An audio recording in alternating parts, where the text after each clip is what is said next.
The give and take between Sony and Microsoft in the case of the purchase of Activision Blizzard continues hot and reaches increasingly low levels. Now, the Japanese company accuses the Xbox owner of practicing legal harassment by asking PlayStation to gather a series of sensitive information about its leadership team. Sony harassed by Microsoft. The complaint stems from a filing filed by Microsoft with the FTC in January of this year. In the request, the company led by Satya Nadella says it made a very reasonable request to Sony to collect documents, referring to 7 of its executives. Sony rejected these requests. To the knowledge of the Microsoft board, Sony has not completed requests for any of the custodians, not even individuals such as Sony president and CEO Jim Ryan, who has traveled the world speaking out against the Microsoft Activision deal, and whose role as a custodian has never been in dispute, shot the MS. In a long response sent to the US regulatory authority,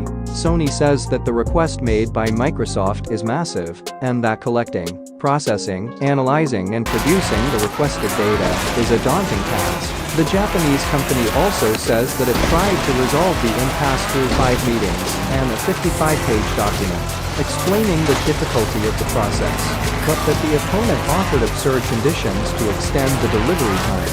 Microsoft's demand for performance reviews for site leadership is obvious harassment, even in labor cases. The courts require a specific demonstration of relevance of this information before requiring the production of personal files. Sony reports in its accountability to the FTC. Season finale. Maybe, approaching as you can see. The pair have been using their entire arsenal in and out of court to assert their site in Microsoft's acquisition of Activision Blizzard.